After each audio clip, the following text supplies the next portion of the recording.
Hi, I'm Emma. She handed me a rag and pointed at the marble floor like I was beneath the dirt on her designer shoes. Scrub harder, Emma. That stain won't disappear by itself. 6 years I lived in her garage, cleaning her mansion for $20 a week, believing I owed her everything because my mother died broke. Then Forbes magazine called, asking about the Rodriguez Industries fortune, and when I said I'd never heard of it, the reporter went silent. Miss Rodriguez, she whispered, you're listed as the sole beneficiary of a $300 million empire. The phone slipped from my trembling hands. Everything I believed about my life, about my family, about why I was scrubbing floors like Cinderella while my cousin Jessica bought her third BMW, was about to crumble into dust.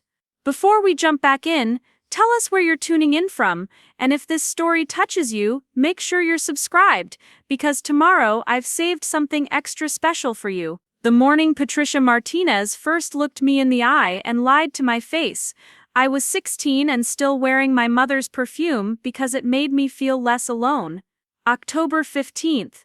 Exactly 4 months after Mom's funeral, Patricia sat me down in her pristine kitchen and spread papers across the granite countertop like she was dealing cards in a casino where I'd already lost. The documents had official letterheads and numbers that made my teenage brain spin, but Patricia's voice stayed steady, almost gentle, as she explained how Sofia Rodriguez had apparently destroyed our family's financial future.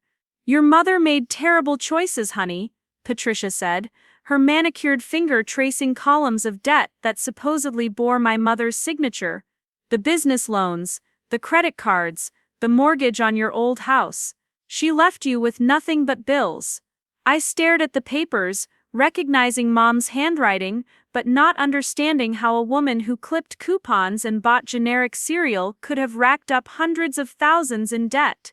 Patricia's husband Robert nodded gravely from behind his newspaper, playing the role of reluctant witness to my family's financial ruin. The kitchen smelled like cinnamon and betrayal, though I wouldn't recognize the second scent for years. Patricia explained that out of the kindness of her heart she'd pay off Mom's debts, but I'd need to work it off. Room and board in their converted garage, $20 a week spending money, and I'd handle the housework to earn my keep. It's temporary, she promised, squeezing my shoulder with perfectly manicured nails, just until you turn 18 and can make your own way. I believed her because I had no choice. At 16, I had no other family, no savings, and no understanding of how money actually worked. The alternative was foster care, which Patricia painted as a nightmare of abuse and abandonment. So I signed papers I didn't read, moved into a drafty garage apartment that smelled like motor oil and broken dreams, and began my career as an unpaid servant in my own family's house. The Martinez mansion at 2847 Maple Grove Drive sprawled across 2 acres of perfectly manicured lawn, like a Mediterranean palace dropped into suburban California. 6,000 square feet of marble floors, crystal chandeliers, and imported furniture that cost more than most people's cars. Patricia loved reminding me how expensive everything was, especially when I was cleaning it. Careful with that vase, Emma. It's worth more than you'll make in a year. Her daughter Jessica would giggle from the couch, not bothering to lift her feet when I vacuumed around them. My daily routine became a master class in humiliation. 5:30 in the morning, I'd slip through the back door to start coffee and prepare breakfast for the family. By 6, I was setting the table with china that had been in the Martinez family for generations, or so Patricia claimed.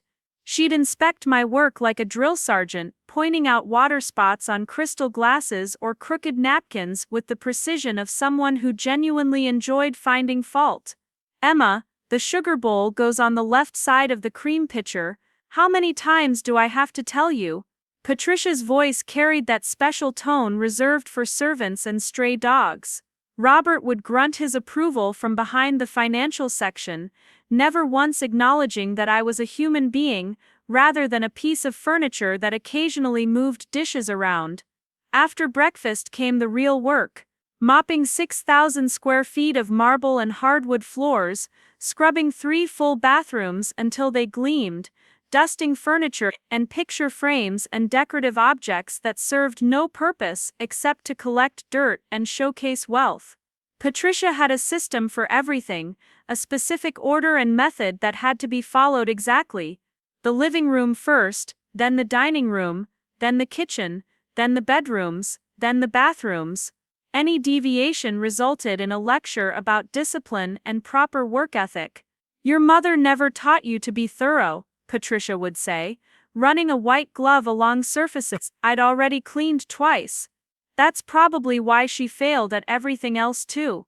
The casual cruelty in her voice was almost worse than the extra work she'd assign when her inspection inevitably revealed some microscopic imperfection.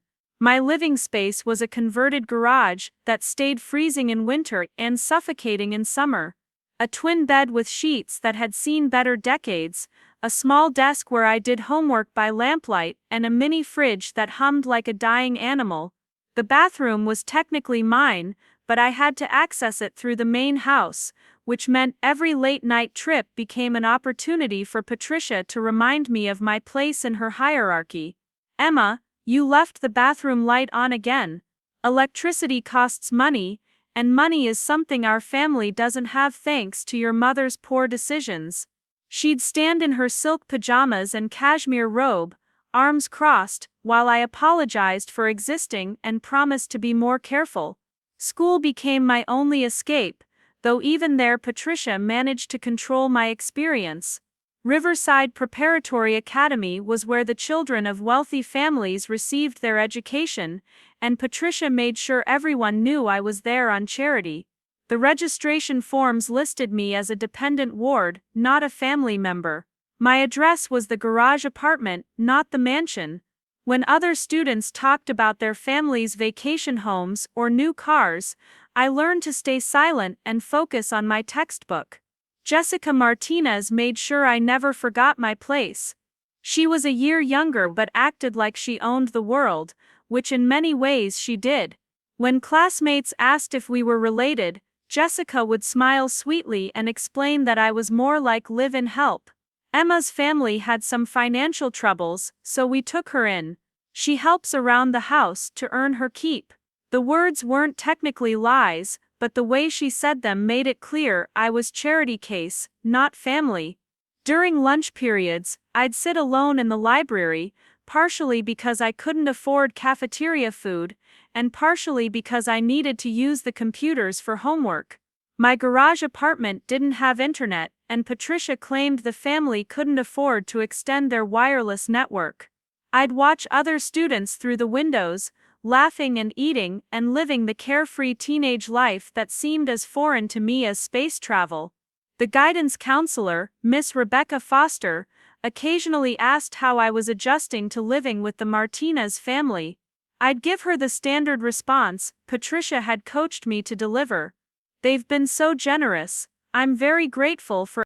Preparing and narrating this story took us a lot of time, so if you are enjoying it, subscribe to our channel. It means a lot to us. Now back to the story. Everything they've done.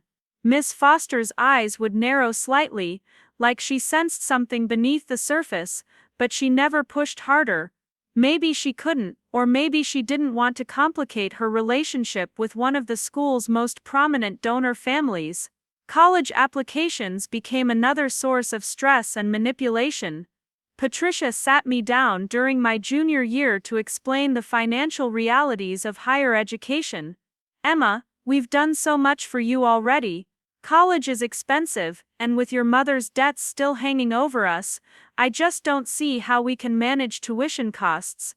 She showed me brochures for community colleges and trade schools, suggesting I might consider a career in hospitality or domestic services.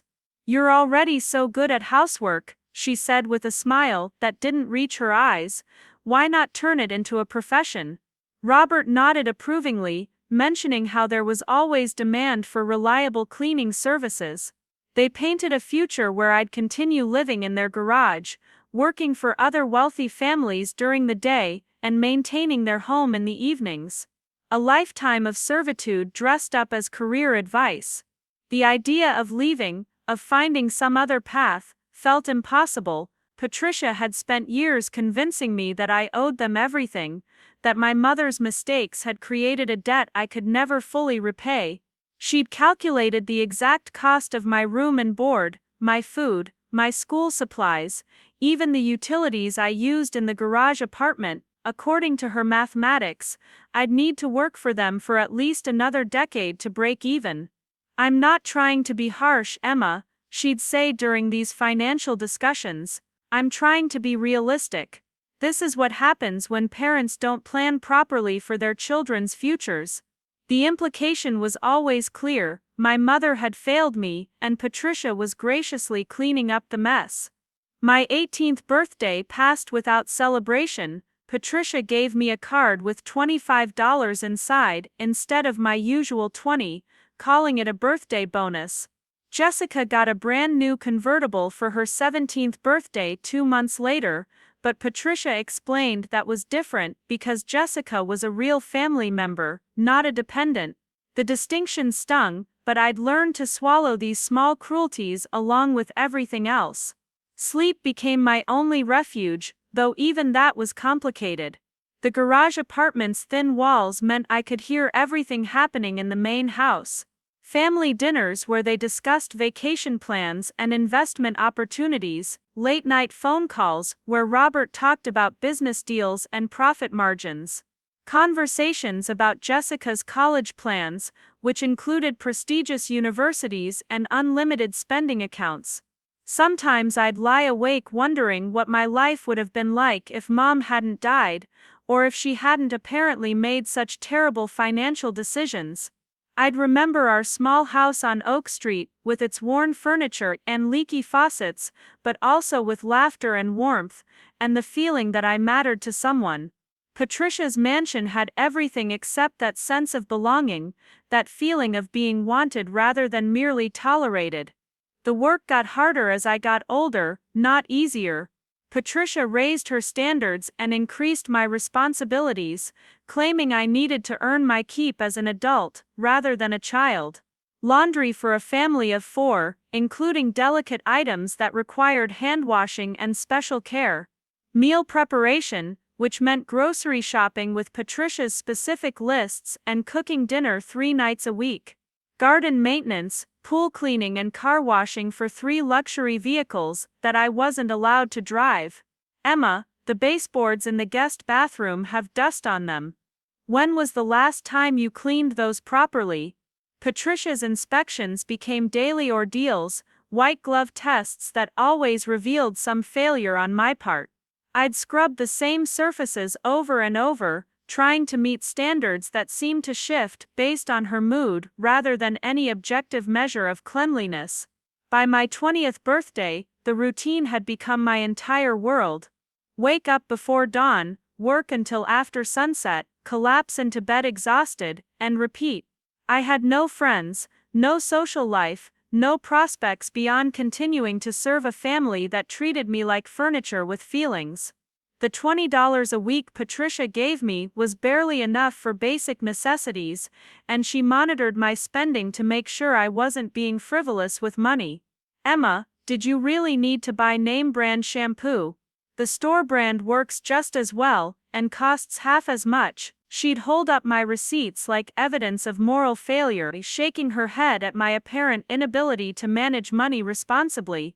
Meanwhile, Jessica would return from shopping trips with bags from expensive boutiques, showing off new clothes and accessories that cost more than I made in months. The isolation was the worst part. Cut off from the outside world, dependent on people who saw me as a burden rather than a family member, convinced that my situation was the result of my mother's failures rather than anyone else's choices. Patricia had created a perfect system of control, using guilt and financial manipulation to keep me trapped in a role that benefited everyone except me.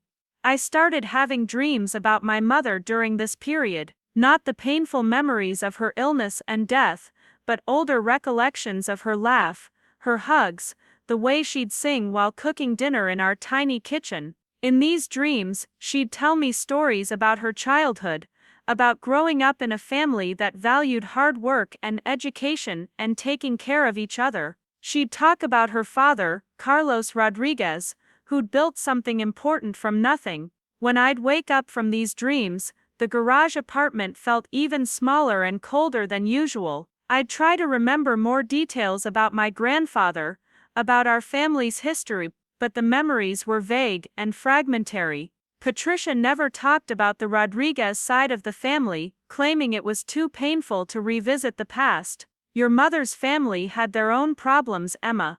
That's probably where she learned her bad habits with money. But sometimes, late at night, when the house was quiet, I'd wonder if there was more to the story than Patricia wanted me to know. I'd think about my mother's confidence, the way she carried herself like someone who came from something substantial, the way she talked about education and opportunity like they were birthright rather than privilege. These thoughts felt dangerous, like questioning Patricia's version of events would somehow make my situation even worse. The day everything changed started like any other day in my carefully controlled existence. I was 22, had been living in Patricia's garage for 6 years, and had settled into the numbing routine of invisible servitude. The morning was crisp for October in Riverside, and I was dusting the living room bookcases when the phone rang. Patricia usually answered on the second ring, but she was at her weekly hair appointment, so I picked up the extension. Martinez residence, I said, using the formal tone Patricia had trained into me. Hello, I'm trying to reach Emma Rodriguez. This is Amanda Hayes from Forbes magazine. The words hit me like ice water. Nobody called me Emma Rodriguez. I was Emma Martinez as far as official records went, or just Emma to the family. I hadn't heard my mother's last name used in reference to me for years. I think you have the wrong number, I said, already starting to hang up. Wait, please. Are you Emma Rodriguez, daughter of Sofia Rodriguez, who passed away in 2018? My hand froze on the receiver. Yes, but I don't understand why you're calling. Miss Rodriguez, I'm working on a story about inherited wealth in California, and your name appears as the primary beneficiary, Rodriguez Industries. I was hoping to interview you about managing such a substantial fortune at a young age. The room started spinning. I'm sorry, what fortune? I think there's been some mistake. The silence on the other end stretched so long I thought the call had dropped.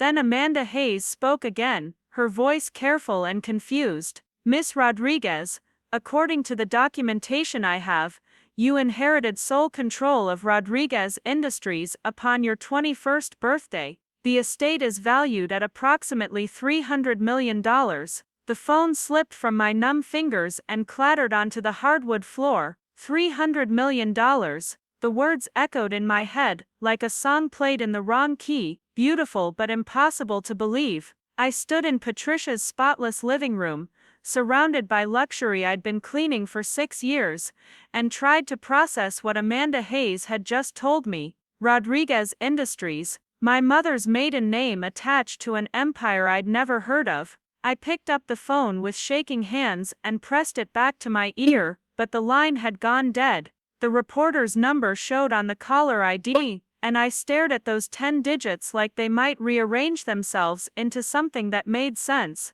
My legs felt unsteady, so I sank onto Patricia's cream-colored couch, a piece of furniture I'd been forbidden to sit on since the day I moved into the garage. The leather was buttery soft beneath my jeans, expensive in a way that used to intimidate me. Now it felt like evidence of something darker, a luxury purchased with money that might have belonged to me all along. The house felt different suddenly, charged with new meaning. Every marble surface I'd scrubbed, every crystal chandelier I'd polished, every imported rug I'd vacuumed, they all took on the quality of stolen goods. If what Amanda Hayes said was true, then I'd been cleaning my own inheritance while living like a servant in my aunt's converted garage. I walked through the mansion with new eyes, seeing it not as Patricia's achievement but as a monument to deception. The kitchen where she'd spread those debt papers across the granite counter, explaining how my mother had ruined our family's finances. The dining room where she'd lectured me about fiscal responsibility while eating meals I'd prepared. The master bedroom where she slept on silk sheets while I shivered in the garage on threadbare cotton. My hands trembled as I pulled out my phone and Googled Rodriguez Industries California. The search results made my knees buckle. News articles about real estate developments, construction projects, property acquisitions dating back to the 1990s, financial reports showing steady growth and massive asset accumulations, and there, buried in a 2019 Business Journal article, a photograph that made my heart stop beating. My mother, Sofia Rodriguez, standing beside an older man in front of a construction site. The caption read, "Sofia Rodriguez, heiress to Rodriguez Industries, with founder Carlos Rodriguez, at the groundbreaking ceremony for the Riverside Commercial Complex." The date was 3 months before my mother died. I stared at that photograph until my eyes watered, memorizing every detail.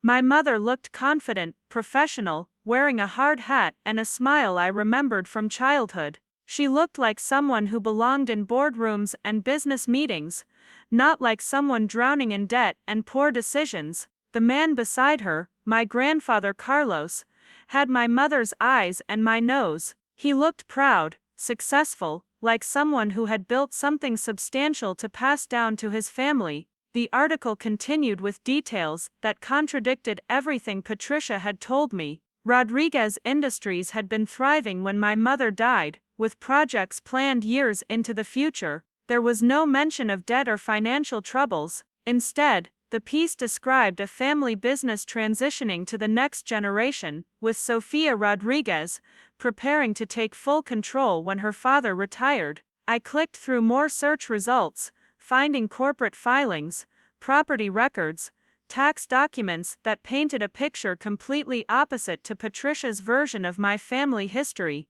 Rodriguez Industries owned commercial properties across 3 states. The company had construction contracts worth hundreds of millions of dollars. There were luxury residential developments, shopping centers, office buildings, all generating steady income streams. Then I found the trust documents, publicly filed probate records, that made my stomach lurch. The Carlos Rodriguez Family Trust, established in 1987, naming Sofia Rodriguez as the primary beneficiary, and Emma Rodriguez, that was me, as the sole inheritor upon Sofia's death. The trust assets were valued at over $300 million as of 2020, 2 years after my mother died. My phone buzzed with a text message from Patricia, "Running errands after hair appointment, make sure dinner is ready by 6. Robert has clients coming over." The casual entitlement in her message, the assumption that I'd be there waiting to serve her and her husband, suddenly felt obscene. I was supposed to be worth $300 million, and she was texting me about dinner preparations. I spent the next 3 hours in Patricia's home office, using her computer to research everything I could find about my family's business empire. The more I discovered, the angrier I became. Rodriguez Industries had multiple bank accounts, investment portfolios, real estate holdings that generated millions in annual income. According to the most recent filings I could access, the company had been operating under the management of Martinez Holdings since late 2018, shortly after my mother's death. Martinez Holdings, Patricia's married name. She wasn't just hiding my inheritance, she was actively managing it, making decisions about properties and investments that rightfully belonged to me. The garage apartment where I'd been living, the $20 weekly allowance, the constant reminders about owing them money, it was all an elaborate fraud designed to keep me ignorant while she plundered my birthright. I found bank statements showing regular transfers from Rodriguez Industries accounts to personal accounts belonging to Patricia and Robert Martinez, hundreds of thousands of dollars moving monthly, funding the lifestyle I'd been watching from the outside. Jessica's new BMW, Robert's luxury watches, Patricia's designer clothes and jewelry, all of it purchased with money stolen from my inheritance. The scope of the deception was breathtaking. Patricia hadn't just taken advantage of a grieving teenager, she'd orchestrated a complete identity theft, convincing me that I was poor while systematically looting my family's wealth. The debt papers she'd shown me 6 years ago were forgeries, manufactured to justify turning me into unpaid labor while she lived off my inheritance. I printed everything I could find, creating a paper trail that documented the fraud: bank records, property transfers, corporate filings, trust documents, all of it proving that Emma Rodriguez was supposed to be one of the wealthiest young women in California, not a servant cleaning floors for pocket change. The evidence stack grew thick enough to choke on, each page representing another year of lies and manipulation. My anger crystallized into something harder and sharper as I worked through the financial documents. This wasn't just theft, it was psychological torture. Patricia had spent 6 years convincing me that I was worthless, that my mother's failures had doomed me to a life of servitude. She'd isolated me from friends, sabotaged my education, and destroyed my self-worth, all while living lavishly on money that belonged to me. The sound of Patricia's Mercedes pulling into the driveway sent panic shooting through my chest. I quickly closed the browser windows, gathered the printed documents, and stuffed them into a manila folder. My heart hammered as I heard the front door open, and Patricia's heels clicking across the marble foyer. "Emma, where are you? Did you start dinner?"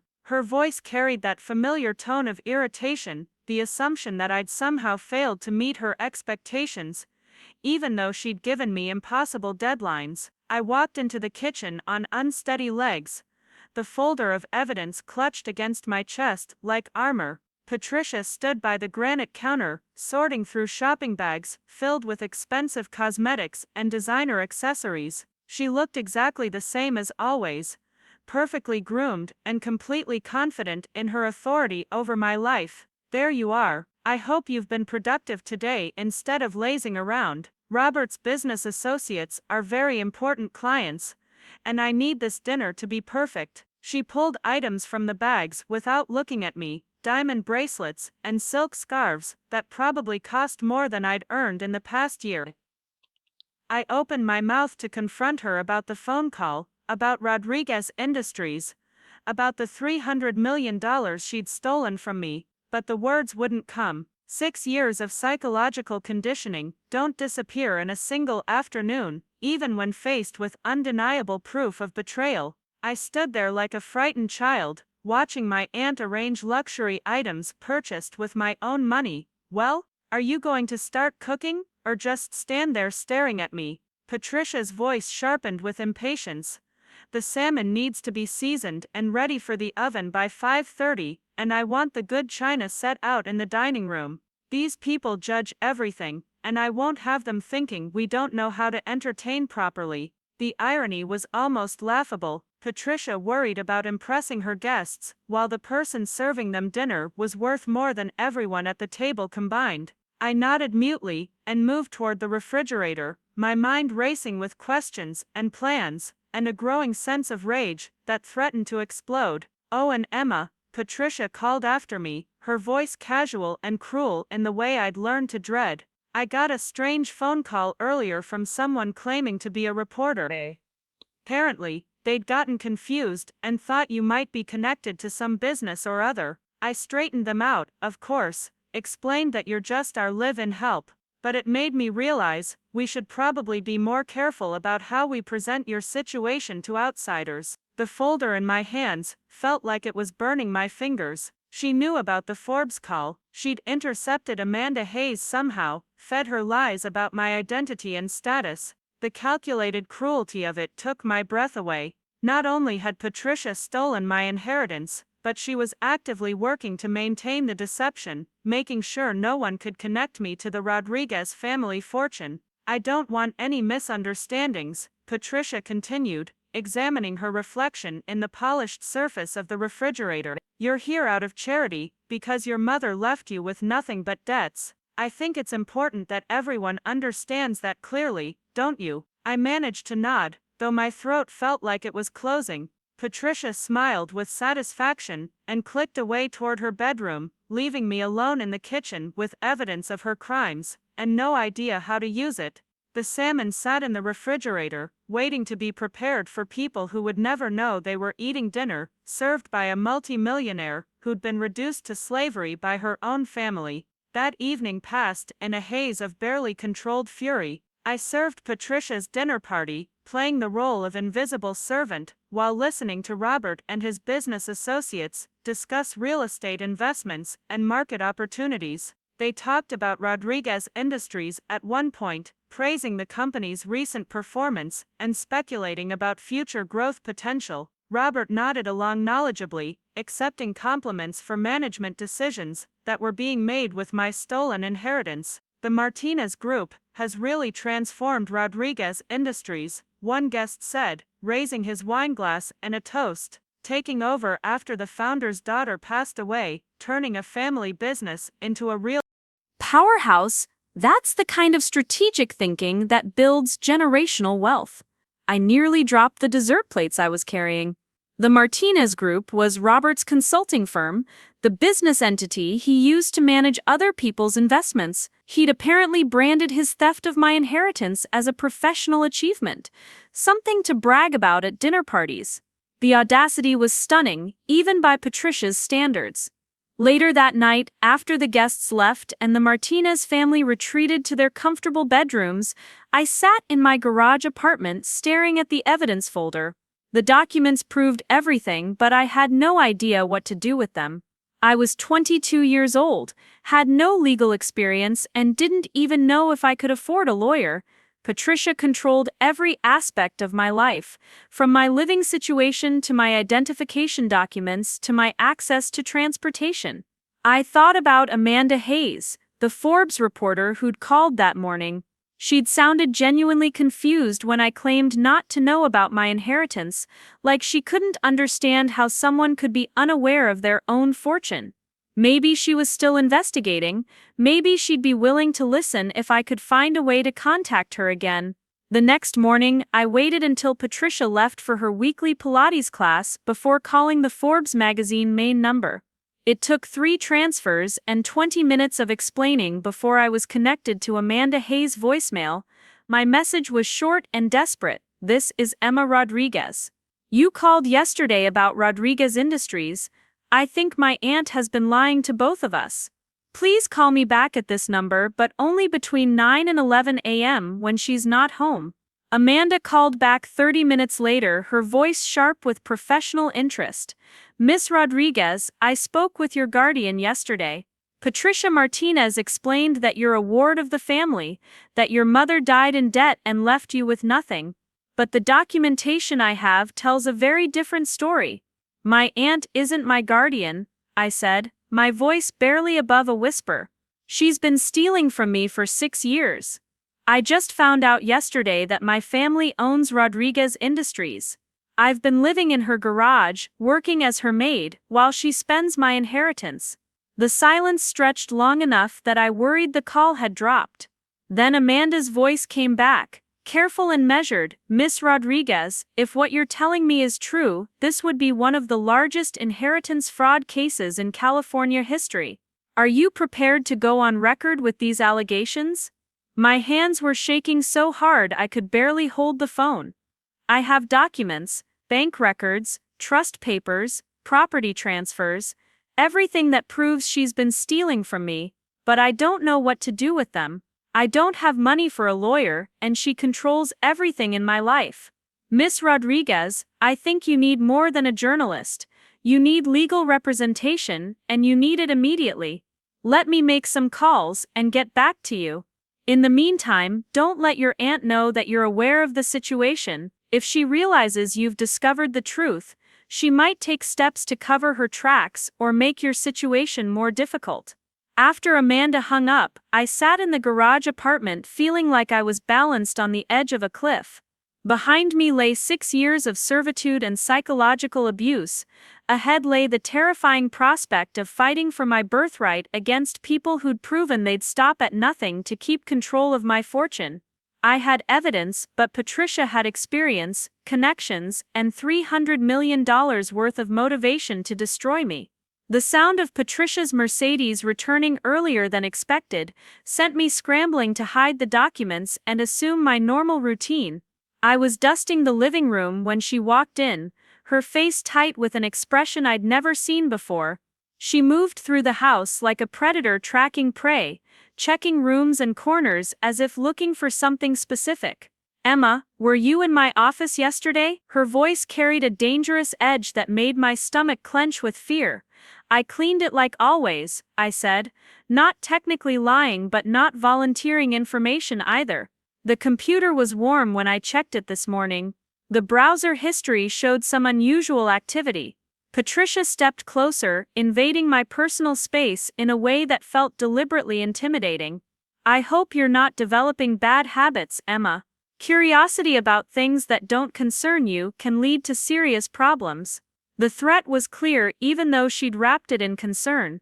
Patricia suspected something, though she apparently didn't know the full extent of what I'd discovered. I forced myself to meet her eyes, channeling every ounce of acting ability I'd never known I possessed. "I was just checking the weather forecast on my phone," I said, praying she couldn't hear the tremor in my voice. Maybe I accidentally bumped the computer mouse when I was cleaning around the desk. Patricia studied my face for what felt like hours, looking for tells and signs of deception. Finally she nodded, but the suspicion didn't leave her eyes. "Just remember, Emma, this family has been very generous to you. It would be unfortunate if that generosity were taken for granted or abused in some way." That afternoon, while Patricia was at another appointment, my phone rang with a call from Michael Chen, attorney at law. Amanda Hayes had apparently worked quickly to connect me with legal help. Michael's voice was kind but professional as he explained that he specialized in inheritance disputes and had agreed to review my situation pro bono, at least initially. "Miss Rodriguez, Amanda shared some preliminary details about your case. I'd like to meet with you as soon as possible to review the evidence and discuss your options. Can you come to my office tomorrow morning?" The question highlighted my biggest practical problem. I had no transportation, no money for gas or bus fare, and no way to leave Patricia's property without her permission and knowledge. Michael seemed to understand when I explained my situation, offering to meet me at a neutral location where Patricia wouldn't think to look for me.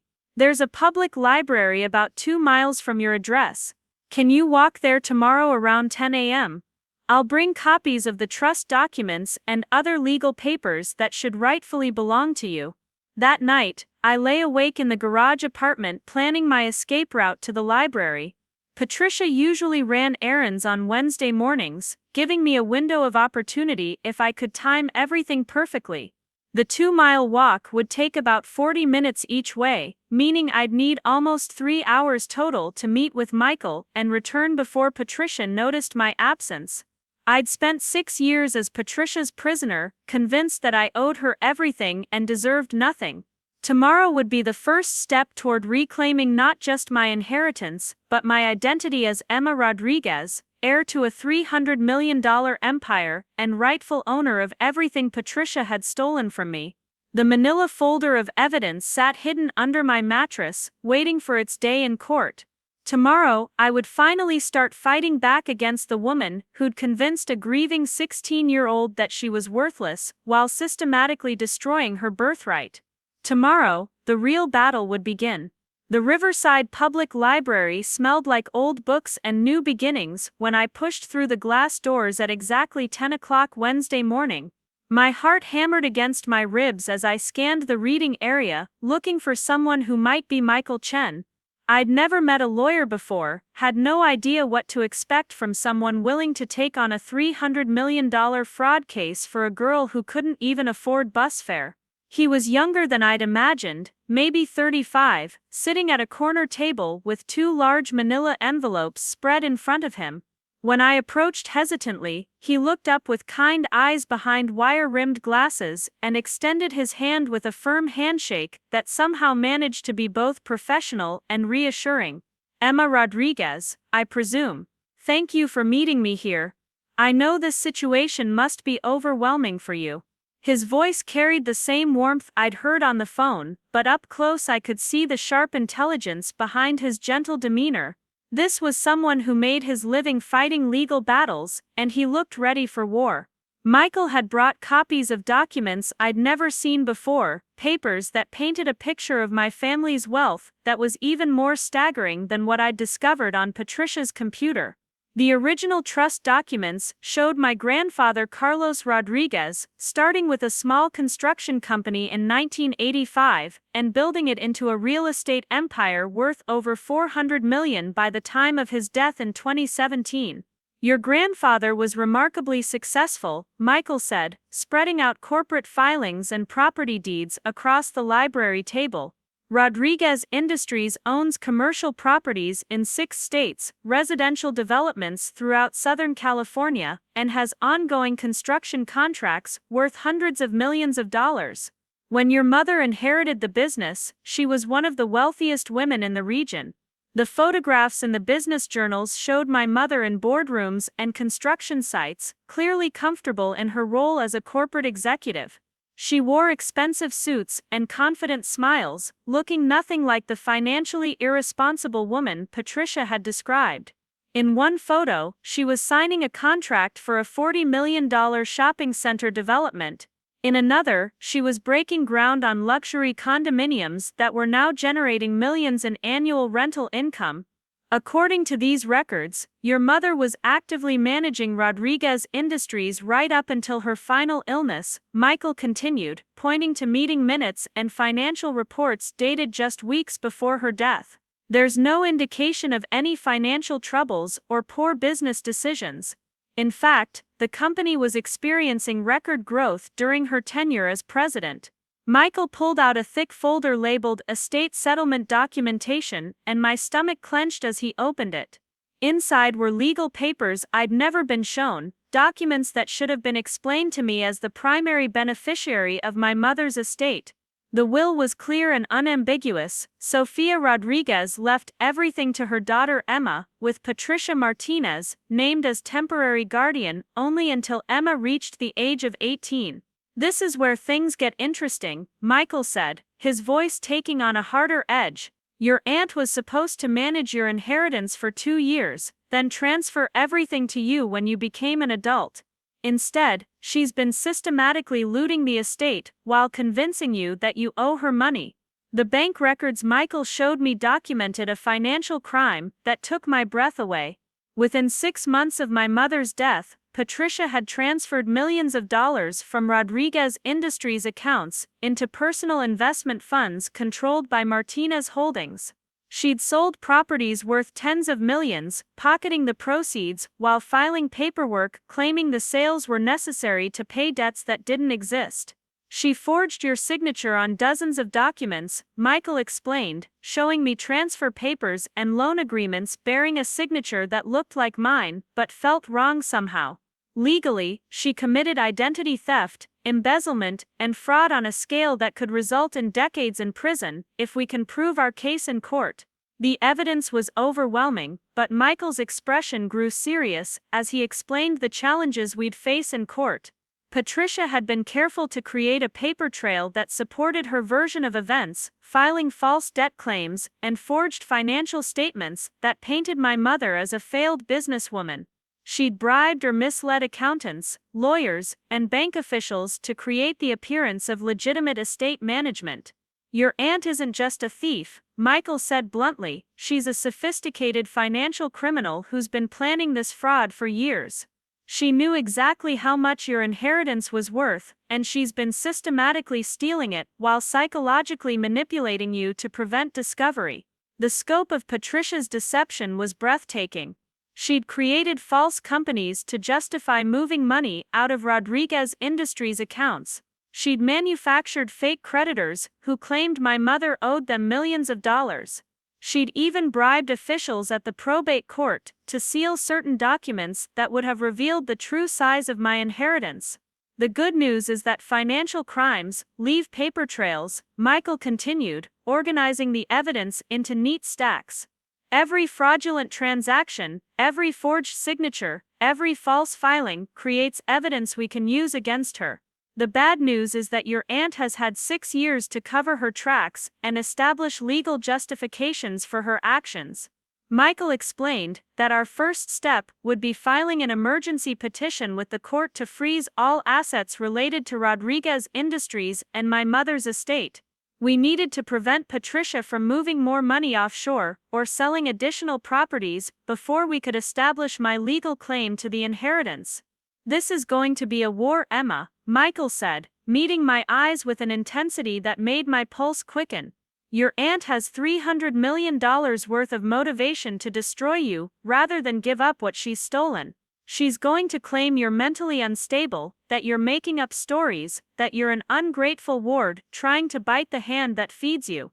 The thought of facing Patricia in court, of having our private family business exposed to public scrutiny, made my hands tremble with anxiety. But the alternative was spending the rest of my life as her servant, cleaning floors and scrubbing toilets, while she lived lavishly on money that belonged to me. "What do we do first?" I asked, surprised by the steadiness in my own voice. "First, we document everything about your living situation and the work you've been forced to do. Then we gather financial records showing how your aunt has been spending your inheritance. Finally, we file papers that will shock her into realizing she's about to lose everything she's stolen." Michael handed me a digital camera and a notebook, explaining that I needed to photograph my garage apartment, document my daily routine, and create a detailed record of how Patricia had been treating me for the past 6 years. The evidence of my living conditions would support our argument that she'd been exploiting me financially and psychologically. "Take pictures of everything," Michael instructed. "Your bedroom, your work schedule, the cleaning supplies, anything that shows you've been living like a servant rather than a family member. We need to prove that your treatment was punishment designed to keep you isolated and dependent." Walking back to Patricia's mansion felt like returning to a crime scene. The 2-mile journey gave me time to process everything Michael had shown me, to understand that my entire adult life had been built on lies designed to enrich the woman who was supposed to protect me. Every step took me closer to the house, where I'd been held prisoner by my own ignorance. The garage apartment looked different through the lens of the digital camera. The thin mattress, the flickering fluorescent light, the space heater that barely worked, it all looked exactly like what it was, a prison cell designed to break my spirit while my aunt lived in luxury purchased with my stolen inheritance. I photographed the cleaning schedule Patricia had posted on the garage wall, documenting every task she expected me to complete daily. Mopping 6,000 square feet of floors, scrubbing 3 full bathrooms, preparing meals, washing dishes, doing laundry for 4 people, maintaining the garden and pool area.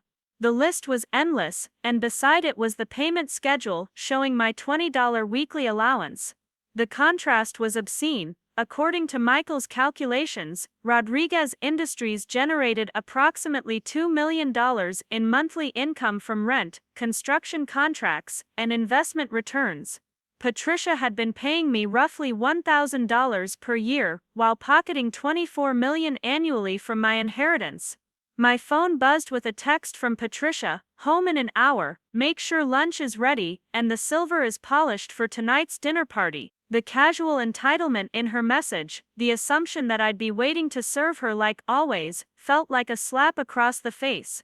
Tonight would be the last dinner party, where I played the role of invisible servant, while she entertained guests with money stolen from my family's empire. I spent the afternoon documenting everything I could find about Patricia's lifestyle and spending habits. Her walk-in closet contained thousands of dollars worth of designer clothes, shoes, and handbags.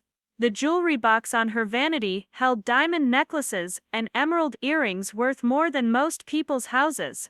Her bathroom was stocked with luxury skincare products and perfumes that cost hundreds of dollars per bottle. Robert's home office revealed even more evidence of their fraudulent lifestyle.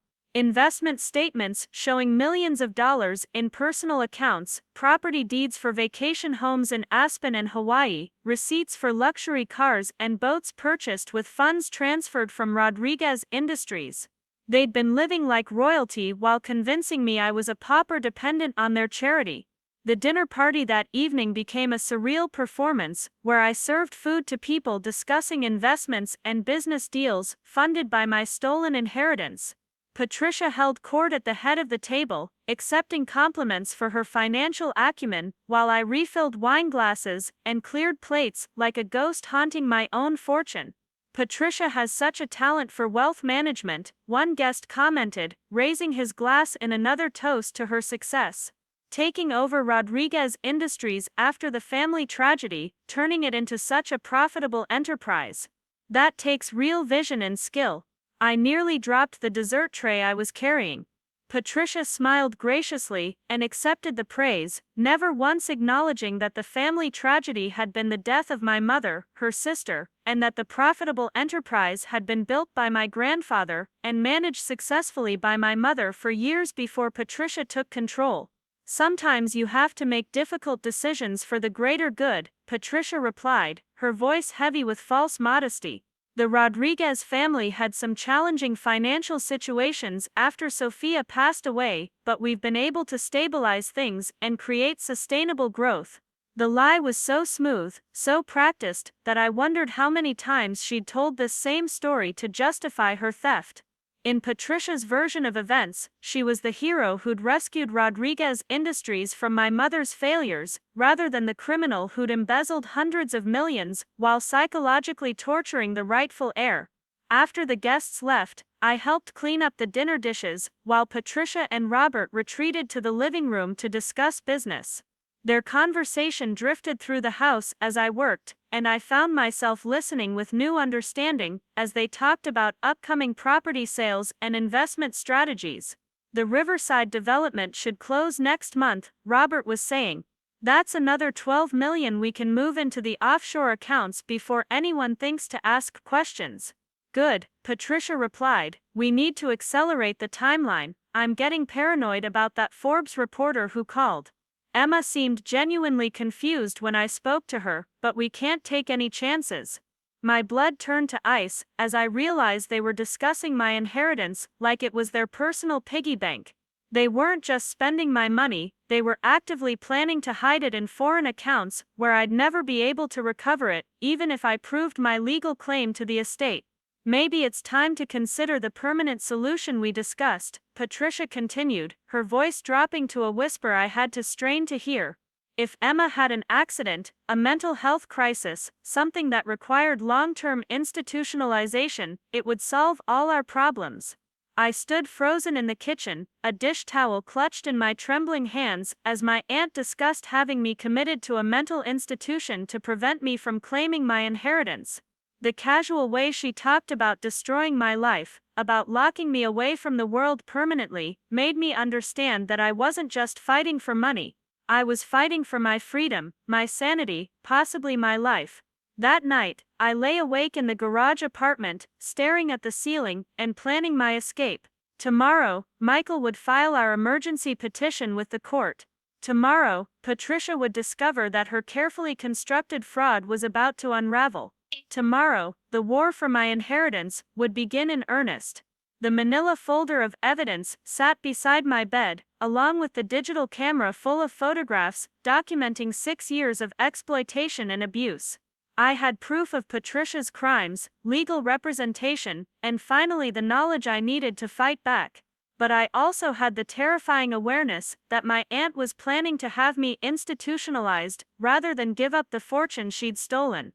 Sleep didn't come that night. Instead, I planned and prepared for the battle that would determine whether Emma Rodriguez reclaimed her birthright or disappeared forever into whatever nightmare Patricia was plotting. The garage apartment that had been my prison for 6 years would soon become my launching pad for the most important fight of my life.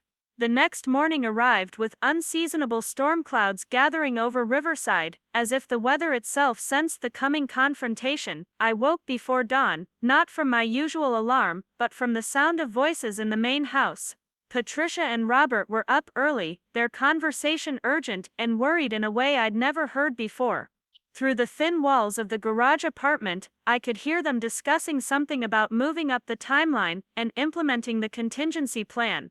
My stomach clenched with fear as I realized they might be accelerating whatever scheme they'd been plotting to neutralize me as a threat to their theft of my inheritance. I dressed quickly and slipped into the main house to start my usual morning routine, but everything felt different now. Every task I performed, every surface I cleaned, felt like evidence in a case that would soon expose Patricia's crimes to the world.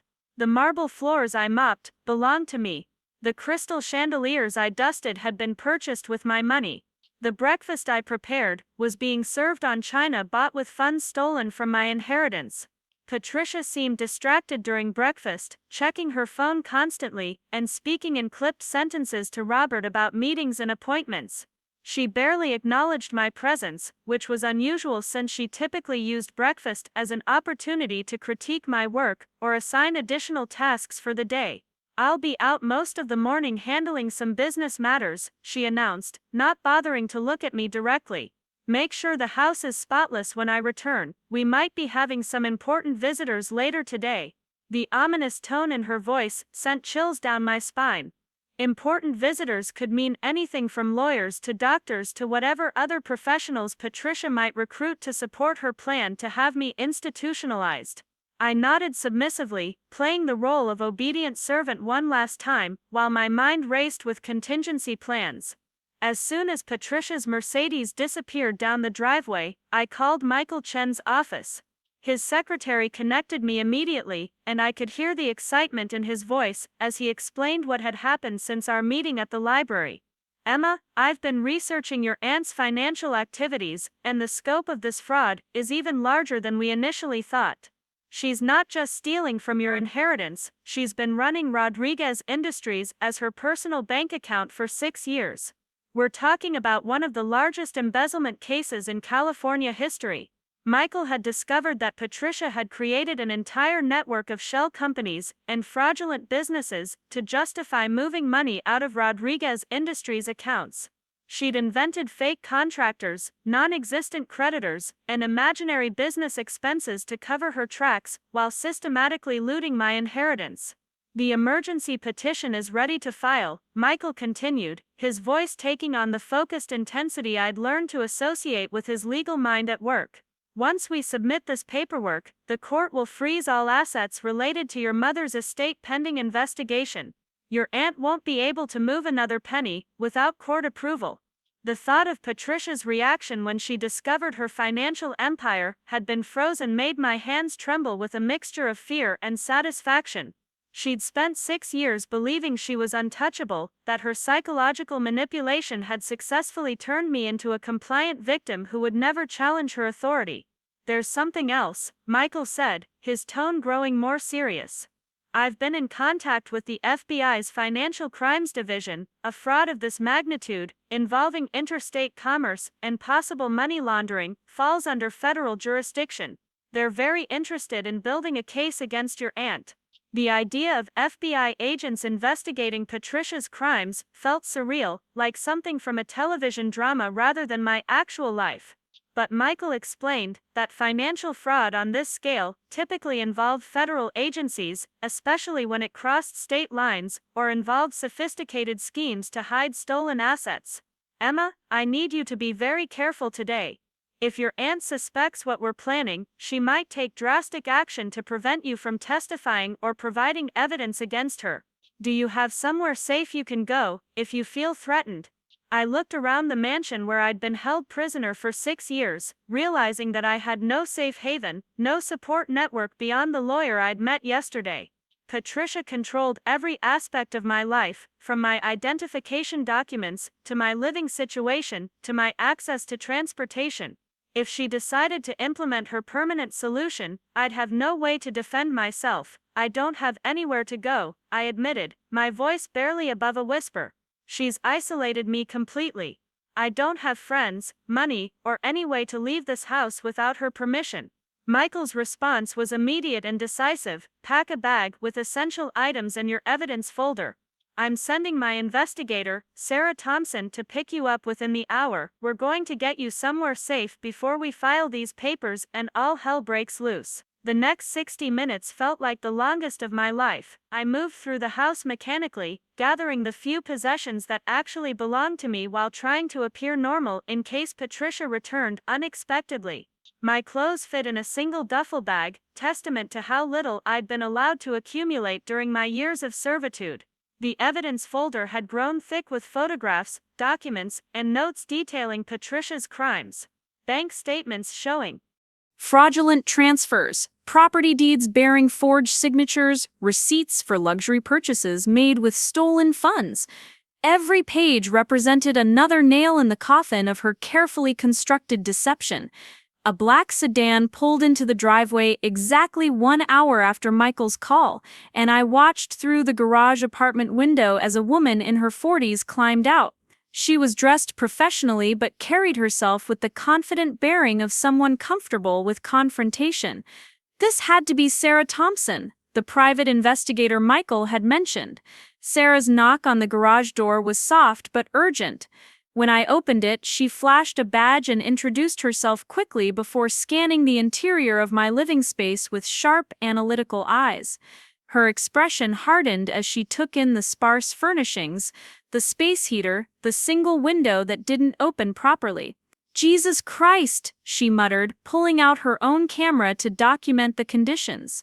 "Michael told me it was bad, but this is criminal. How long have you been living like this?" 6 years, I replied, shouldering my duffel bag and clutching the evidence folder against my chest like armor. Sarah's jaw tightened with anger as she photographed every corner of the garage apartment. "This isn't a living space for a family member, this is a cell designed to break someone's spirit. Your aunt is going to prison for a very long time." We slipped out through the back gate of the Martinez property, avoiding the main driveway where neighbors might notice my departure. Sarah's sedan was equipped with tinted windows and looked unremarkable, exactly the kind of vehicle a professional investigator would use for surveillance work. "Where are we going?" I asked, as we pulled away from the only home I'd known for 6 years. "Safe house," Sarah replied, her eyes constantly scanning the rearview mirror for signs we were being followed. "Michael has connections with a women's shelter that specializes in financial abuse cases. You'll have a secure place to stay while we fight this battle in court."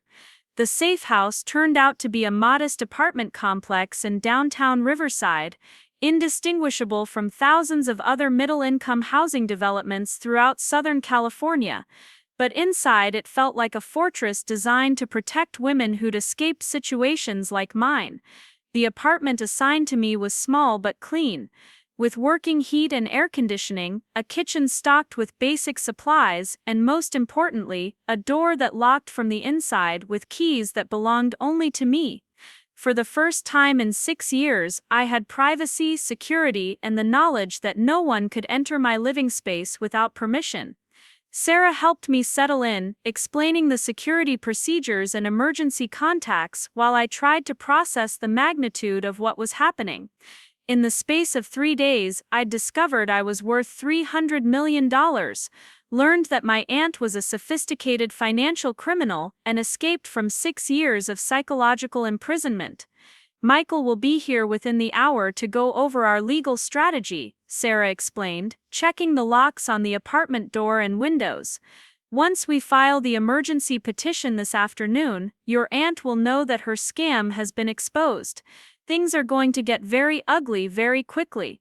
I sat on the couch in my temporary sanctuary, surrounded by evidence of the crimes committed against me, and prepared for the legal war that would determine whether Emma Rodriguez reclaimed her birthright or remained forever a victim of family betrayal. The battle for my $300 million inheritance was about to begin in earnest. Michael Chen arrived at the safe house carrying 3 briefcases and wearing the expression of a general preparing for the most important battle of his career. The afternoon sun streamed through the apartment windows as he spread legal documents across the kitchen table, transforming my temporary sanctuary into a war room where we would plan Patricia's downfall. "The emergency petition has been filed," he announced, his voice carrying barely contained excitement. Judge Harrison granted our request for an immediate asset freeze on all Rodriguez Industries accounts and properties. Your aunt cannot move, sell, or transfer another dollar without court approval. The satisfaction in Michael's tone was unmistakable, and I found myself smiling for the first time in years as I imagined Patricia's reaction when she discovered her financial empire had been frozen. For 6 years, she'd controlled every aspect of my life through money and manipulation. Now the tables were turning, and she was the one facing consequences for her actions.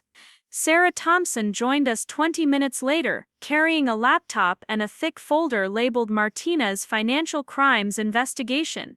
She moved with the focused energy of someone who lived for moments like this, when months of careful detective work finally came together to expose a sophisticated criminal operation. "I've been digging deeper into your aunt's financial activities," Sarah said, opening her laptop and pulling up spreadsheets that made my head spin. "The scope of this fraud is absolutely staggering. She's not just stolen your inheritance, she's been running a multi-state money laundering operation using Rodriguez Industries as her personal bank." The evidence Sarah had compiled painted a picture of criminal sophistication that went far beyond simple embezzlement. Patricia had created an intricate network of shell companies, fake contractors, and fraudulent investment funds to justify moving millions of dollars out of legitimate Rodriguez Industries accounts. She'd established offshore banking relationships in 3 countries, purchased properties under false names, and even bribed government officials to expedite certain regulatory approvals.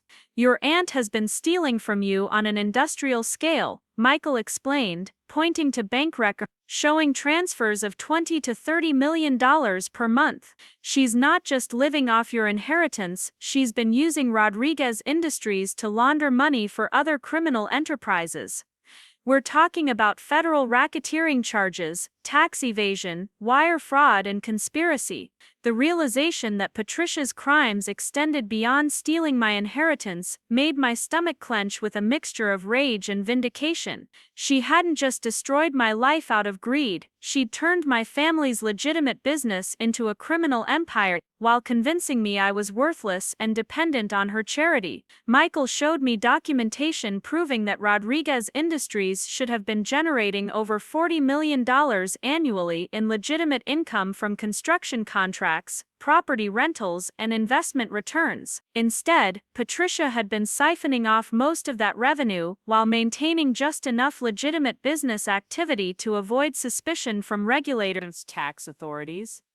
"The IRS is very interested in your aunt's creative accounting methods," Sarah added with a predatory smile. "She's been claiming massive business expenses that don't exist, depreciation on properties she's already sold, and tax deductions for charitable contributions that went straight into her personal accounts." The federal investigation had apparently been building momentum for months before I'd even discovered the truth about my inheritance. Patricia's financial crimes had become so brazen and extensive that she'd attracted attention from multiple law enforcement agencies, all of whom were eager to build cases against her criminal organization. "There's something else you need to know," Michael said, his expression growing serious. "We intercepted communications between your aunt and a private psychiatric facility in Nevada. She's been making arrangements to have you committed for long-term treatment of what she's calling severe delusional disorder and financial paranoia." The blood drained from my face as Michael explained Patricia's plan to have me declared mentally incompetent, which would have allowed her to maintain control of my inheritance indefinitely while ensuring I could never testify against her in court. She'd already bribed doctors to provide false psychiatric evaluations and had arranged for private ambulance services to transport me to a facility where I could have disappeared forever. "She was planning to implement this tomorrow morning," Sarah added, her voice tight with anger. "If you'd stayed in that garage apartment another 12 hours, you might have woken up in restraints on your way to a psychiatric prison."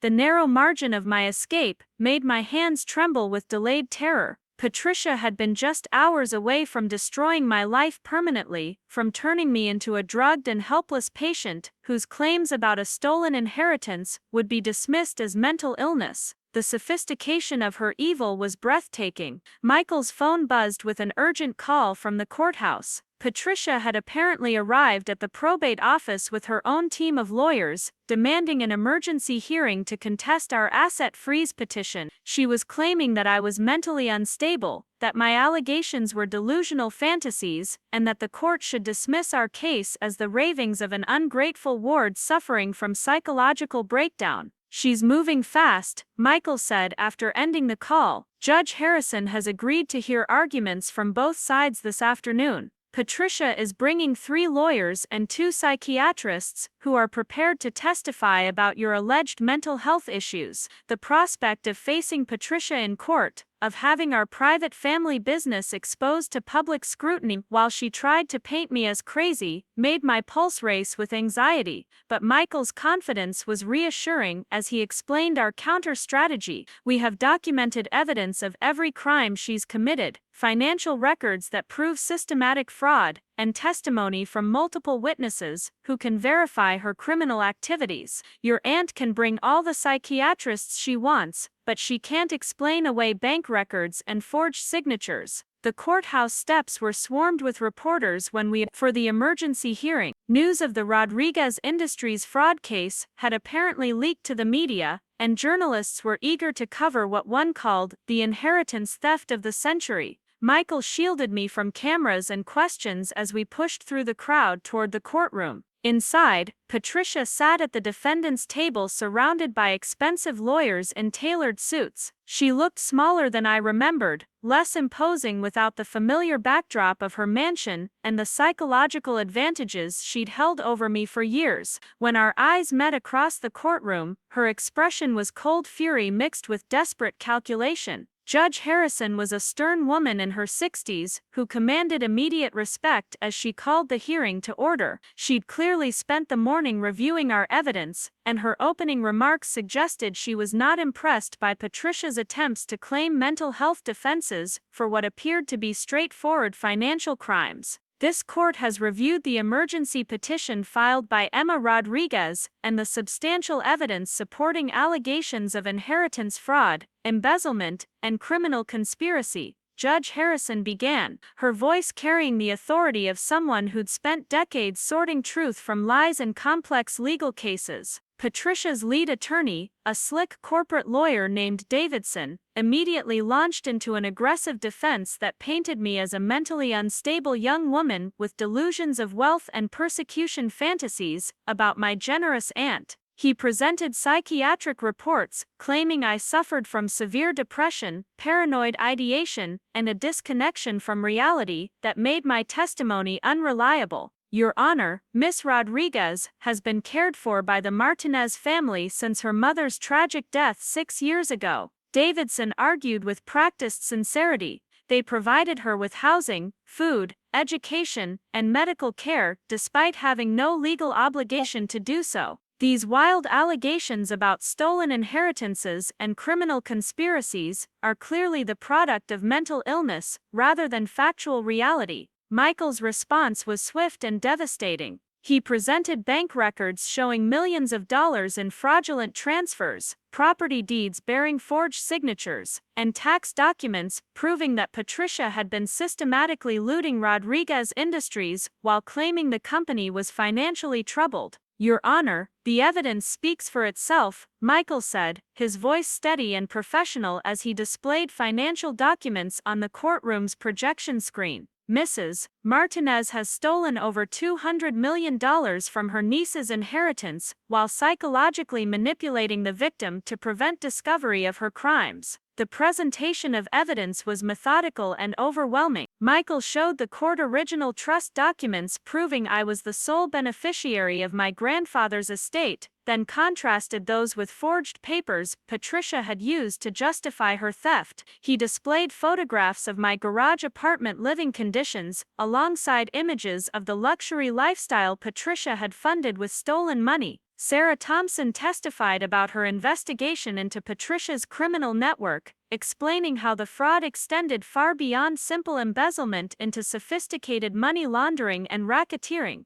She presented evidence of offshore accounts, shell companies, and bribed officials that painted a picture of criminal enterprise rather than family financial management. The moment that sealed Patricia's fate came when Michael presented recordings Sarah had obtained of Patricia discussing plans to have me institutionalized. The courtroom fell silent as we listened to my aunt casually discussing how to eliminate me as a threat to her theft of my inheritance. If Emma had an accident or a mental health crisis that required long-term hospitalization, it would solve all our problems. Patricia's voice echoed through the courtroom with chilling clarity. We could maintain control of the Rodriguez assets indefinitely while she receives the professional help she obviously needs. Judge Harrison's expression hardened as she listened to Patricia plotting my destruction. The psychiatric defense that had seemed so convincing suddenly looked like criminal conspiracy to commit false imprisonment and psychological abuse. Patricia's lawyers tried to argue that the recordings were taken out of context, that their client had been discussing legitimate concerns about my mental health rather than planning to have me committed for financial gain. But the evidence was too clear, too comprehensive to explain away with legal maneuvering. Mrs. Martinez, Judge Harrison said, addressing Patricia directly for the first time during the hearing, how do you explain bank records showing transfers of $20 million per month from Rodriguez Industries accounts to your personal investment funds? Patricia's composure finally cracked under the weight of direct judicial scrutiny. She stammered about business expenses and investment strategies, but her explanations sounded hollow when confronted with documentation proving the transfers had no legitimate business purpose. And how do you explain these property deeds bearing your niece's signature when handwriting analysis proves the signatures were forged? Judge Harrison continued, her voice growing sharper with each question. The courtroom battle lasted 4 hours, but the outcome was never really in doubt once Michael began presenting our evidence. Patricia's crimes were too extensive, too well documented, and too obviously motivated by greed to be explained away by claims about my mental health or her family generosity. Judge Harrison's ruling was swift and comprehensive. The asset freeze would remain in place pending criminal investigation by federal authorities. Patricia and Robert Martinez were forbidden from accessing any funds or properties related to Rodriguez Industries. Most importantly, the court appointed Michael as temporary administrator of my inheritance, giving me legal control over my family's empire.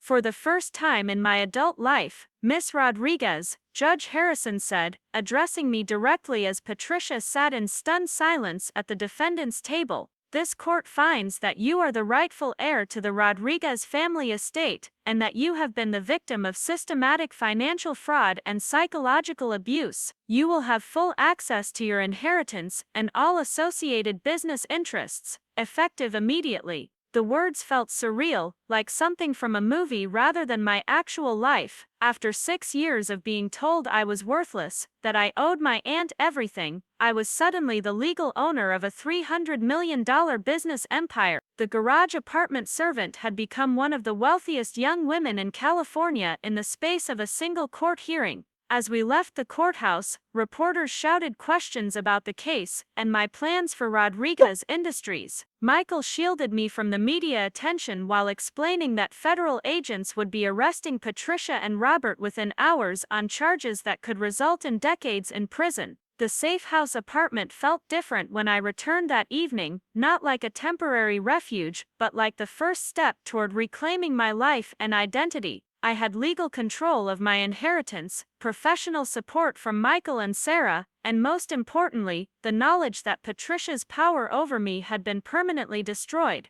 The next morning brought news that Patricia and Robert had been arrested by FBI agents at their mansion. The charges included wire fraud, money laundering, conspiracy, tax evasion, and attempted false imprisonment. Their bail was set at $20 million each, money they could no longer access thanks to the asset freeze. Over the following weeks, the full scope of Patricia's criminal empire became clear as federal investigators unraveled years of financial fraud. She'd stolen over $250 million from my inheritance, used Rodriguez Industries to launder money for other criminal organizations, and bribed officials in 3 states to facilitate her illegal activities. The media coverage was intense, but ultimately vindicated my decision to fight back against Patricia's abuse. Business journals praised my courage in exposing financial fraud, while legal experts called the case a landmark victory for inheritance rights and victim advocacy. Forbes magazine published a detailed profile of my story, turning me from an unknown victim into a symbol of resilience and justice. Rebuilding my life and taking control of Rodriguez Industries required months of intensive work with lawyers, accountants, and business managers. The company my grandfather had built and my mother had managed successfully was still fundamentally sound, but Patricia's criminal activities had created legal complications that took time to resolve. I moved out of the safe house into a modest apartment near downtown Riverside, choosing to live simply while I learned to manage my newfound wealth responsibly.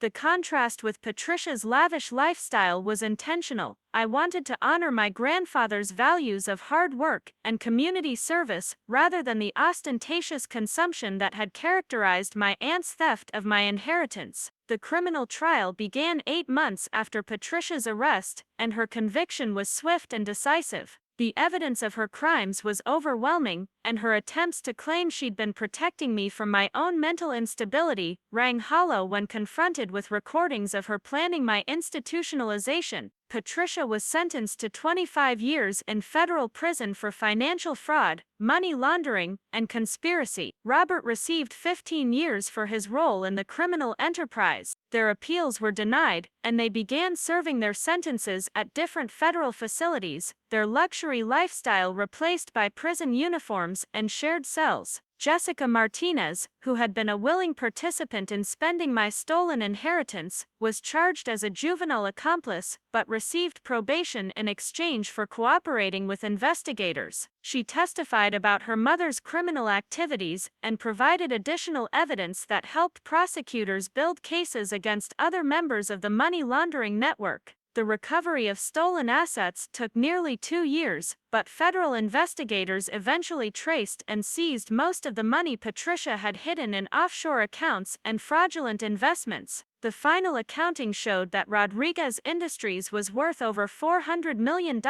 once all the stolen funds were returned and legitimate business operations were restored. I used part of my inheritance to establish a foundation supporting victims of financial abuse, particularly young people who'd been exploited by family members or guardians. The Rodriguez Foundation funded legal services, counseling programs, and educational initiatives designed to help others escape situations similar to what I'd endured. Running Rodriguez Industries required learning skills I'd never had the opportunity to develop during my years as Patricia's servant. I enrolled in business courses, worked closely with experienced managers, and gradually took on more responsibility for the company's operations and strategic planning. The construction business my grandfather had started continued to thrive under professional management, but I expanded our mission to include affordable housing developments and community infrastructure projects. Instead of building exclusively for wealthy clients, Rodriguez Industries began focusing on projects that served working families and underserved communities. 5 years after discovering the truth about my inheritance, I stood in the same probate courthouse where Judge Harrison had changed my life, but this time I was there voluntarily.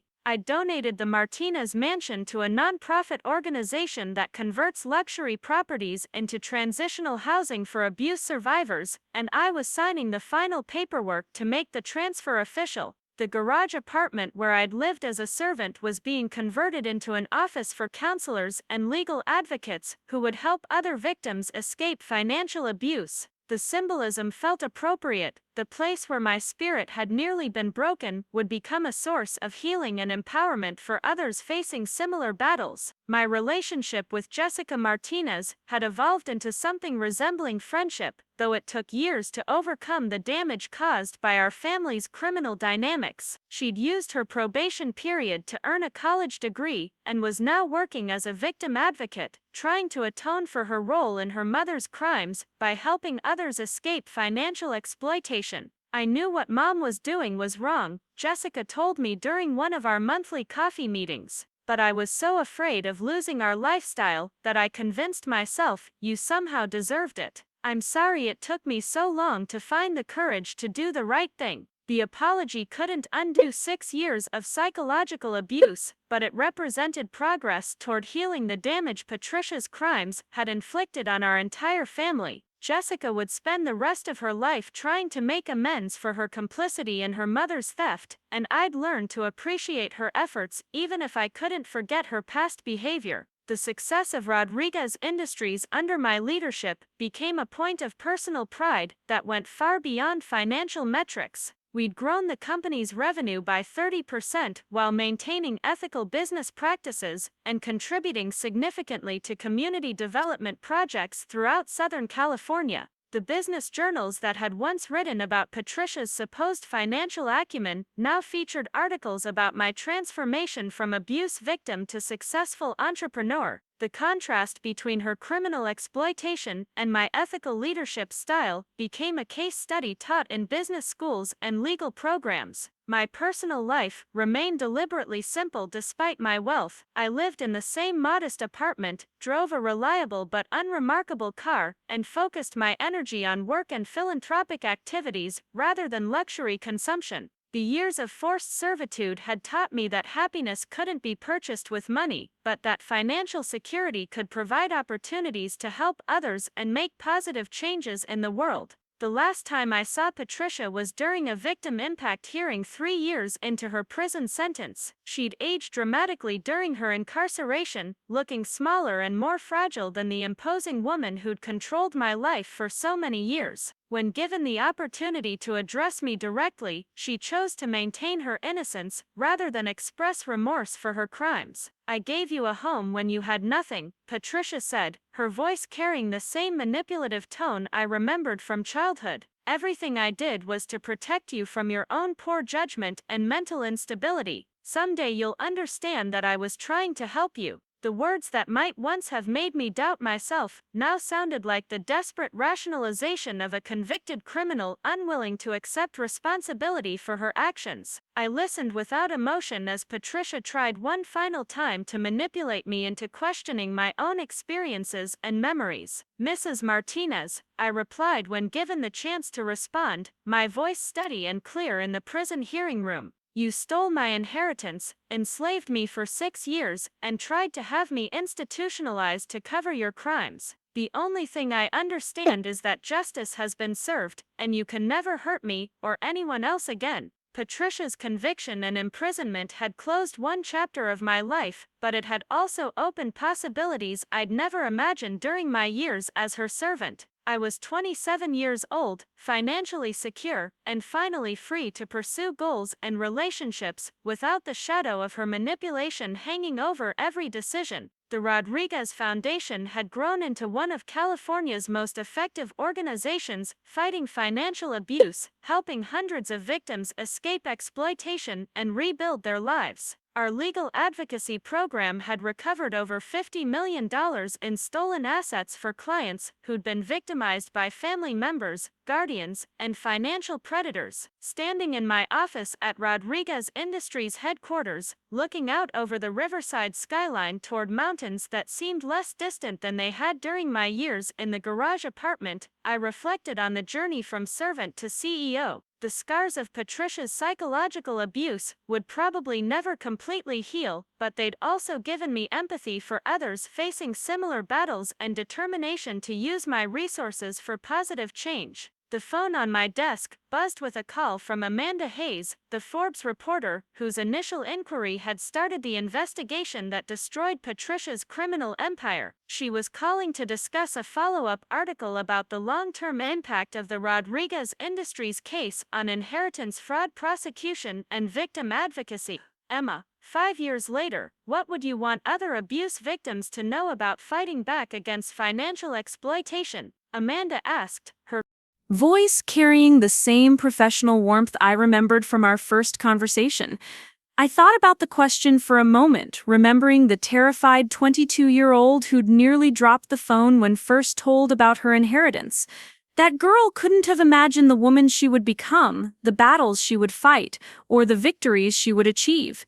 I'd want them to know that the people who abuse your trust will try to convince you that you're worthless, that you deserve mistreatment, that you have no options except accepting their control, I said, my voice growing stronger with each word.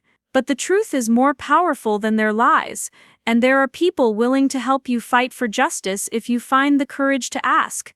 The conversation continued for another 30 minutes, as Amanda gathered information for her article, but my mind kept returning to the central lesson of my experience with Patricia's crimes.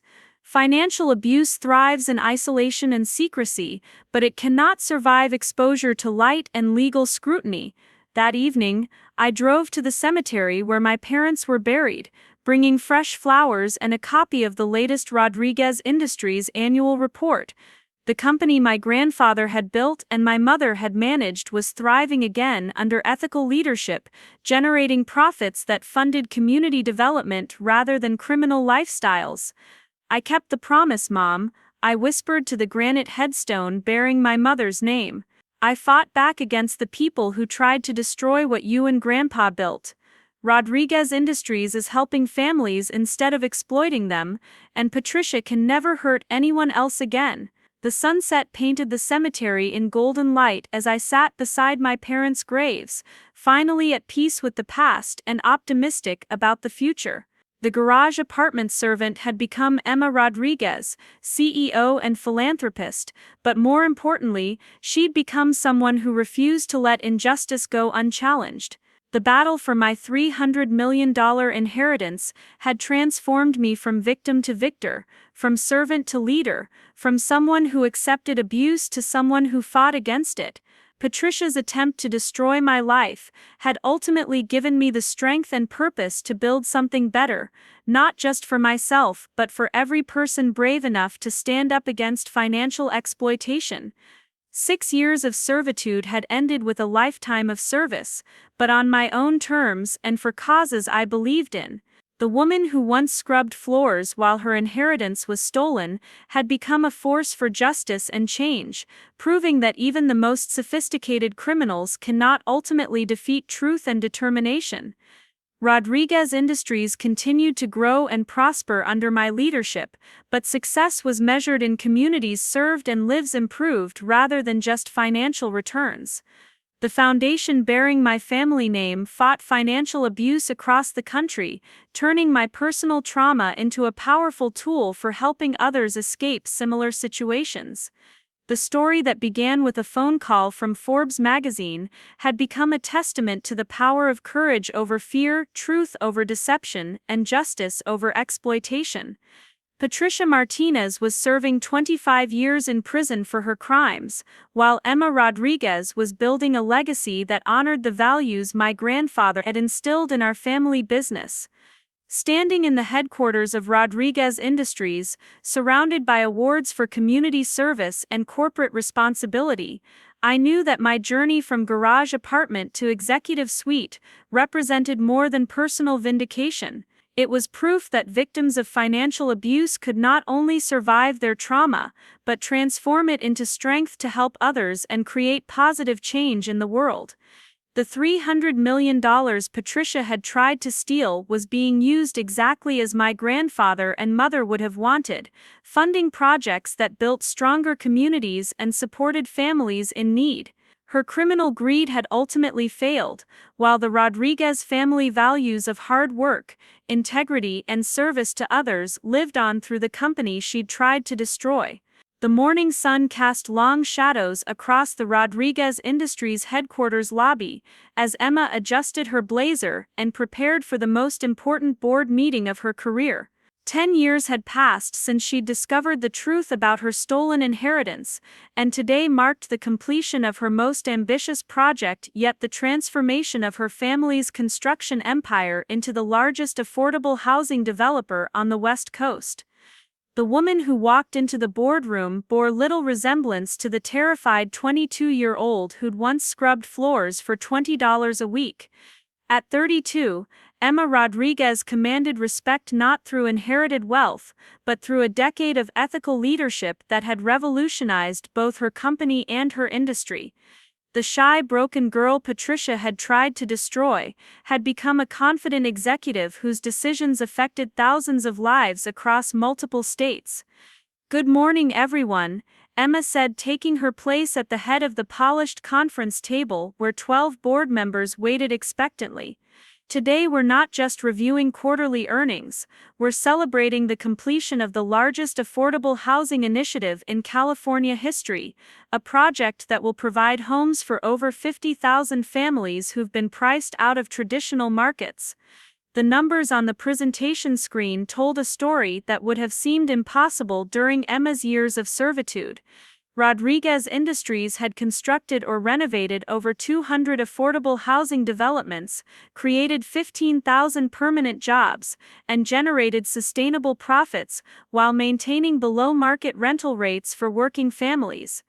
The company that Patricia had looted to fund her criminal lifestyle now served as a model for socially responsible capitalism. Board member Dr. Sarah Chen, a former economics professor who joined Rodriguez Industries 5 years earlier, smiled as she reviewed the financial projections.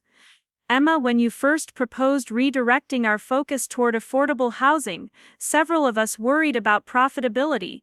These results prove that doing good and doing well aren't mutually exclusive." The transformation hadn't been easy or immediate. When Emma first gained control of her inheritance, Rodriguez Industries was still reeling from the damage caused by Patricia's criminal activities. Contracts had been abandoned, relationships with suppliers had soured, and the company's reputation was tainted by association with money laundering and fraud. Rebuilding required patience, integrity, and a willingness to sacrifice short-term profits for long-term sustainability. Emma's first major decision as CEO had been controversial within the industry. Instead of pursuing maximum returns through luxury developments, she'd chosen to focus on projects that addressed California's housing crisis. Traditional real estate investors initially dismissed her strategy as naive idealism, predicting that Rodriguez Industries would struggle to compete against companies willing to prioritize profits over social impact. "The critics were wrong," said board member James Wilson, the financial advisor who'd helped Emma understand her inheritance during those early uncertain days. "Our affordable housing portfolio now generates higher returns than most luxury developments because we've created sustainable demand from working families who've been underserved by traditional developers." The success of Rodriguez Industries under Emma's leadership had attracted national attention from business schools, policymakers, and social activists who studied her company as an example of how inherited wealth could be transformed into a force for positive change. Harvard Business School had recently published a case study examining Emma's transition from abuse victim to industry innovator, focusing on her unique approach to corporate social responsibility. Emma's assistant knocked softly on the boardroom door before entering with a stack of morning newspapers and financial magazines. The coverage of Rodriguez Industries had evolved dramatically over the past decade, shifting from sensationalized accounts of Patricia's crimes to respectful analysis of Emma's business innovations and philanthropic initiatives. The Wall Street Journal's front page featured a photograph of Emma standing beside Maria Santos, a single mother who'd become the first resident of Rodriguez Gardens, the company's flagship affordable housing community in East Los Angeles. The article described how Maria had gone from living in her car with 2 young children to earning a nursing degree while residing in a subsidized apartment that cost 30% of the median market rate. "Stories like Maria's are why we do this work," Emma told the board, her voice carrying the quiet passion that had become her trademark during public presentations. "Affordable housing isn't just about construction and financing. It's about giving families stability and opportunity to build better lives for themselves and their children." The Rodriguez Foundation, which Emma had established with $20 million from her recovered inheritance, had grown into one of California's most effective organizations fighting financial abuse and exploitation. The foundation's legal advocacy program had recovered over $300 million in stolen assets for victims, while its educational initiatives had helped thousands of people recognize and escape financial manipulation. Foundation Director Jessica Martinez, Patricia's daughter who'd spent the past decade atoning for her complicity in her mother's crimes, joined the board meeting via video conference from the organization's Sacramento office. The relationship between Emma and Jessica remained complex, built on shared trauma and mutual respect rather than traditional family bonds, but their professional collaboration had produced remarkable results. The foundation just secured a major victory in the Thompson case, Jessica reported, her voice carrying the same determination that had once characterized her mother's criminal schemes. We recovered $45 million that a guardian had stolen from elderly clients, and the perpetrator received a 20-year sentence. The victims will have their assets restored within 60 days. Emma nodded approvingly, remembering her own years of fighting through the legal system to reclaim her stolen inheritance. The Thompson case involved a court-appointed guardian who'd systematically looted the assets of senior citizens under his care, using tactics similar to Patricia's psychological manipulation and financial fraud. The foundation's intervention had saved 17 elderly victims from continued exploitation. The success of both Rodriguez Industries and the Rodriguez Foundation had attracted marriage proposals from wealthy men who seemed more interested in Emma's fortune than her personality, a dynamic that reminded her uncomfortably of Patricia's transactional approach to relationships. Emma had learned to be cautious about romantic entanglements, preferring to focus her emotional energy on work and friendships, rather than risk becoming vulnerable to financial predators. Her personal life remained deliberately simple despite her wealth and public profile. Emma lived in a modest townhouse in downtown Riverside, drove a reliable hybrid sedan, and spent her free time volunteering at community organizations rather than attending charity galas where wealthy donors competed to display their generosity. The years of forced servitude had taught her that happiness came from meaningful relationships and purposeful work rather than luxury consumption. "There's one more item on today's agenda," Emma announced, opening a confidential folder that had arrived by secure courier that morning. "I've been invited to testify before Congress about inheritance fraud and financial elder abuse. The Senate Judiciary Committee is considering federal legislation that would strengthen protections for victims and increase penalties for perpetrators." The invitation represented both an honor and a responsibility that Emma had been reluctant to accept. Testifying before Congress would mean reliving her own trauma in front of national media, exposing personal details about Patricia's psychological manipulation to public scrutiny. But the proposed legislation could protect thousands of future victims from similar exploitation. Board member Michael Chen, the lawyer who'd helped Emma reclaim her inheritance and now served as Rodriguez Industries' general counsel, understood her hesitation better than most. "Emma, your story has already helped change how courts handle inheritance fraud cases. Your congressional testimony could influence national policy for decades to come." The decision to testify wasn't purely altruistic. Emma had learned that Patricia, now serving her 10th year in federal prison, had been writing letters to other inmates about sophisticated financial fraud schemes. Prison officials had intercepted communications suggesting that Patricia was attempting to establish a criminal network that would target vulnerable families after her eventual release. "My aunt is still trying to destroy lives from behind bars," Emma told the board, her voice hardening with familiar determination. "She's teaching other criminals how to exploit grieving families and steal inheritances.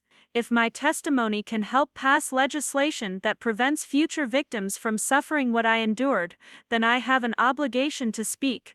The morning board meeting concluded with unanimous approval for Emma's congressional testimony and enthusiastic support for her latest affordable housing initiative. Rodriguez Industries would partner with 3 other companies to develop sustainable communities that combined affordable housing with renewable energy infrastructure and job training programs for residents. After the board members departed, Emma remained in the conference room reviewing documents related to her upcoming testimony. The Senate Judiciary Committee had requested detailed information about Patricia's criminal methods, the psychological techniques used to maintain control over victims, and recommendations for legislative changes that would strengthen protections for vulnerable family members. Her phone buzzed with a text message from Amanda Hayes, the Forbes reporter who'd first contacted Emma about her inheritance 10 years earlier. Amanda had become both a professional contact and personal friend, covering Emma's transformation from victim to CEO, while maintaining respect for the privacy boundaries that trauma survivors required. "Saw the news about your congressional invitation," Amanda's message read.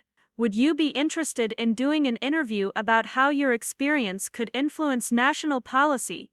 I promise to focus on solutions rather than sensationalizing the abuse you suffered."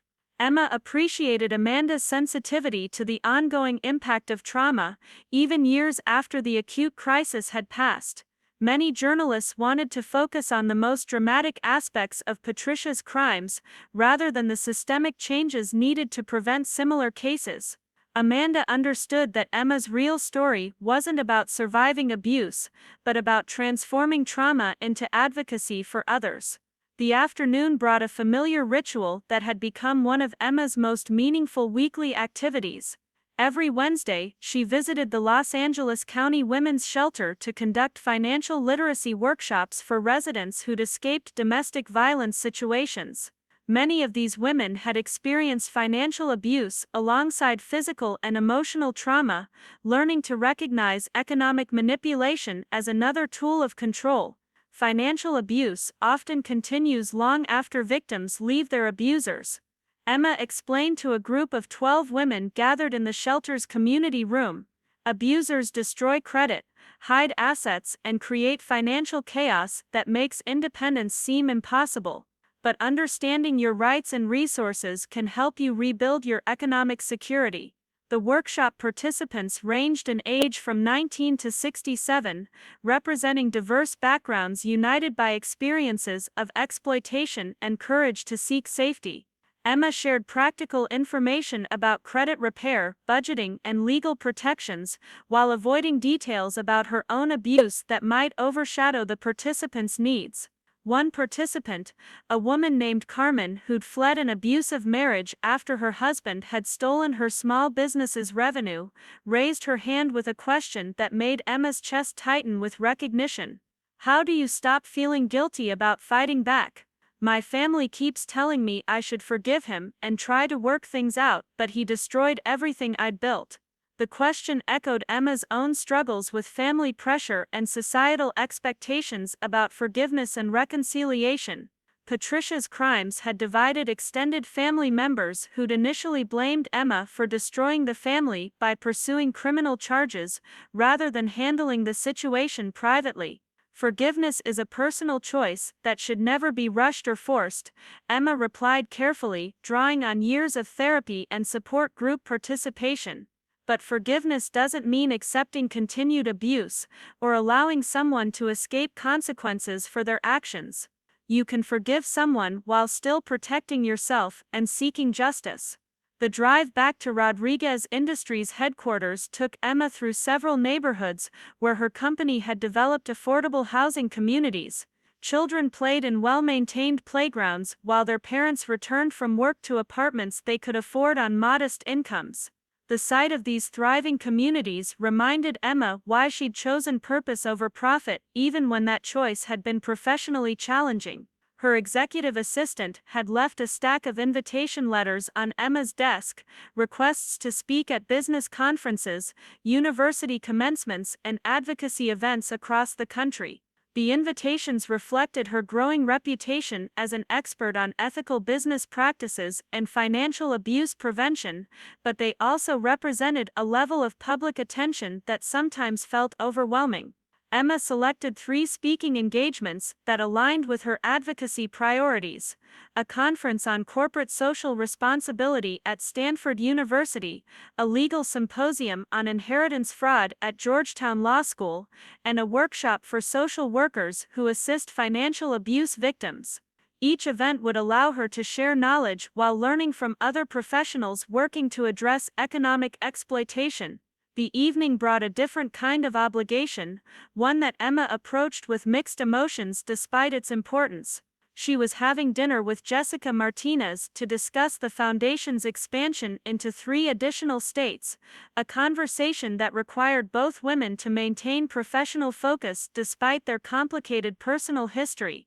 The restaurant Jessica had chosen was deliberately neutral, a quiet establishment that allowed private conversation without drawing attention from other diners who might recognize Emma from media coverage.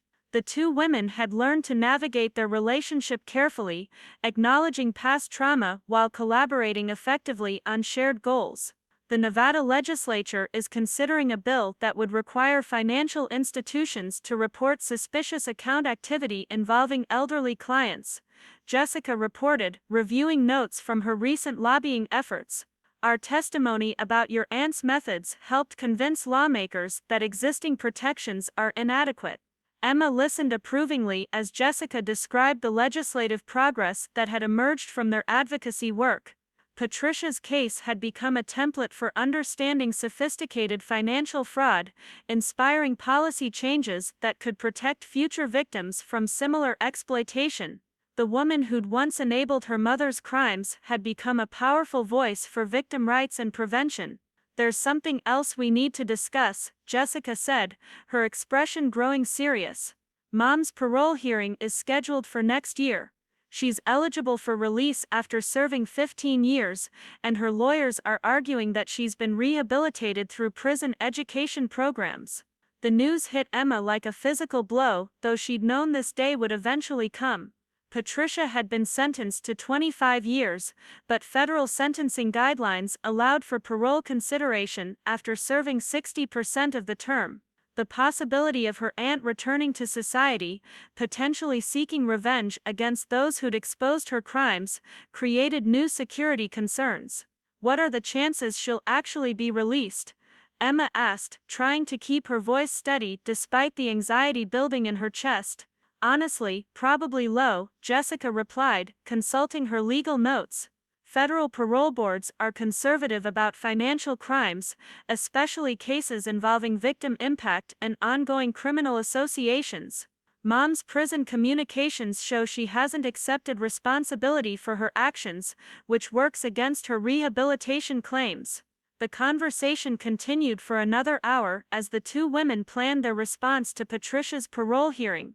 Emma would need to provide victim impact testimony describing the ongoing effects of her aunt's crimes, while the foundation would present evidence about Patricia's continued attempts to facilitate financial fraud from prison. Driving home through Riverside's quiet residential streets, Emma reflected on how dramatically her life had changed since discovering the truth about her inheritance. The garage apartment where she'd lived as a servant had been converted into office space for victim advocates, while the mansion where Patricia had entertained guests with stolen money now housed families transitioning out of homelessness. Her townhouse felt peaceful after the intensity of the day's meetings and conversations. Emma had furnished it simply but comfortably, choosing quality over luxury and function over display.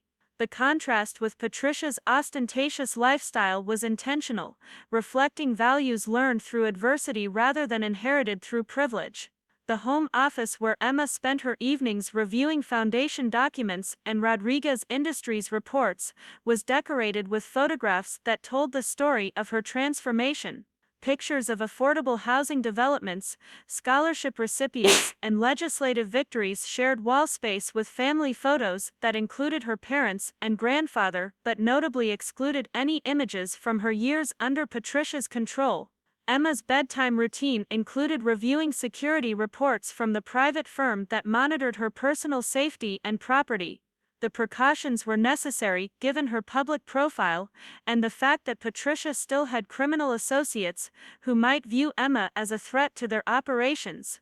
Living with constant security awareness was a price of speaking out against financial abuse, but Emma considered it worthwhile if her advocacy protected others from similar victimization.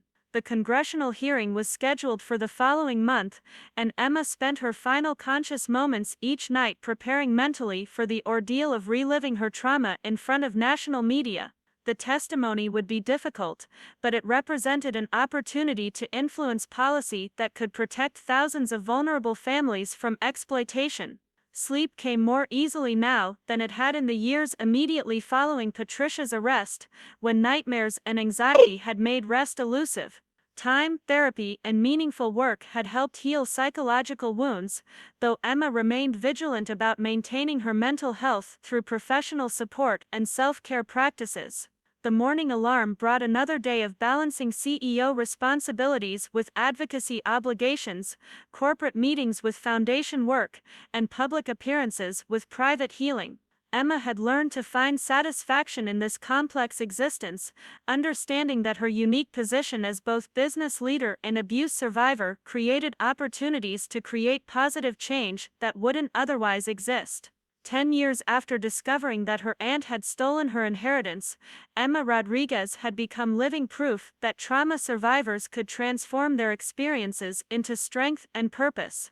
The garage apartment servant had evolved into a nationally recognized advocate, whose work protected others from financial exploitation while building communities that served working families. Patricia Martinez remained in federal prison, her attempts at parole likely to fail due to her continued criminal activities and lack of genuine remorse. The woman who tried to destroy Emma's life had ultimately failed, while her intended victim had built a legacy of ethical leadership and social responsibility that would outlast any individual's lifetime. Rodriguez Industries continued to grow and prosper under Emma's leadership, proving that companies could generate sustainable profits while prioritizing social impact over maximum returns. The Rodriguez Foundation had become a national model for victim advocacy and prevention, helping hundreds of families recover stolen assets while changing laws to strengthen protections for vulnerable community members.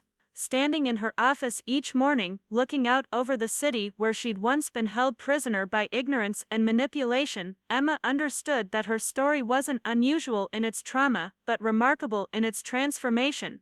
Thousands of people suffered financial abuse every year, but few had the resources and platform to fight back as effectively as her inheritance had allowed. The responsibility of using her privilege and platform wisely remained a constant consideration in Emma's decision-making. Every business deal, every foundation grant, every public appearance was evaluated through the lens of whether it would help or harm people facing similar challenges to those she'd survived. The legacy Emma was building honored her grandfather's values and her mother's memory while rejecting the exploitation and greed that had characterized Patricia's criminal enterprise. Rodriguez Industries served families rather than exploiting them, the Rodriguez Foundation protected victims rather than creating them, and Emma herself had become a voice for justice rather than a symbol of victimization. The journey from garage apartment to corporate boardroom had taken 10 years, but Emma understood that the real work of healing communities and preventing abuse would continue for the rest of her life. She'd been given extraordinary resources through tragedy and determination, and using those resources responsibly remained both her greatest challenge and her most meaningful accomplishment. As another day of meetings, decisions, and advocacy began, Emma Rodriguez looked forward rather than backward, focused on the positive changes she could still create, rather than the trauma she'd survived. The broken young woman Patricia had tried to destroy was gone forever, replaced by a confident leader whose life's work honored both her family's legacy and her own hard-won wisdom about resilience, justice, and hope. Up next, you've got 2 more standout stories right on your screen. If this one hit the mark, you won't want to pass these up. Just click and check them out.